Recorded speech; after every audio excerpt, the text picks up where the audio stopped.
جهازك يحتاج إصلاح. نوفر تشخيصا مجانيا بدون مكالمات أو تنقل، نستلمه من بابك ونرجعه إليك.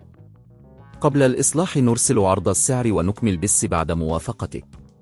بسيط وشفاف واحترافي. الرابط في الوصف.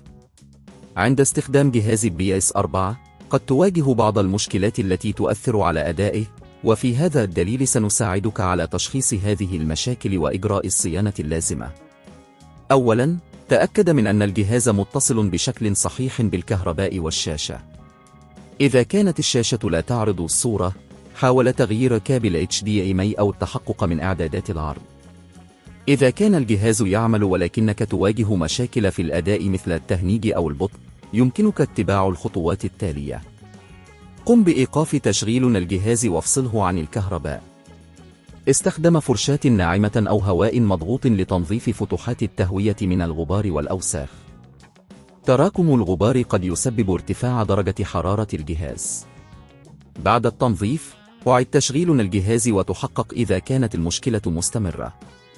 إذا استمرت المشكلة، فقد تحتاج إلى إعادة بناء قاعدة البيانات الخاصة بالجهاز. للقيام بذلك، قم بإيقاف تشغيل بلاي 4 ثم اضغط مع الاستمرار على زر الطاقة حتى تسمع صوتين. بعد ذلك، اختر إعادة بناء قاعدة البيانات من قائمة الوضع الآمن. إذا لم تنجح هذه الخطوات، قد تكون المشكلة أكبر، مثل عطل في القرص الصلب أو اللوحة الأم. في هذه الحالة، نقدم خدمة تشخيص مجانية حيث يمكننا مساعدتك في تحديد المشكلة بدقة. كل ما عليك فعله هو الاتصال بنا، وسنقوم بترتيب استلام الجهاز من منزلك. قبل إجراء أي إصلاحات، سنقوم بإعلامك بالتكلفة المتوقعة. نحن نضمن لك أن الأسعار لدينا تنافسية وشفافة ولا يوجد أي رسوم خفية. بعد الحصول على موافقتك، سنقوم بإجراء الإصلاحات اللازمة واستعادة جهازك بأسرع وقت ممكن. لا تنسى أن تقوم بتحديث نظام التشغيل الخاص بجهاز بلاي 4 بانتظام لضمان أفضل أداء.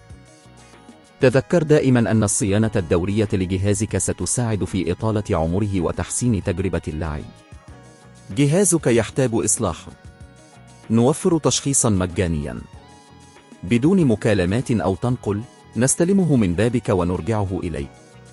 قبل الإصلاح نرسل عرض السعر ونكمل بس بعد موافقتك.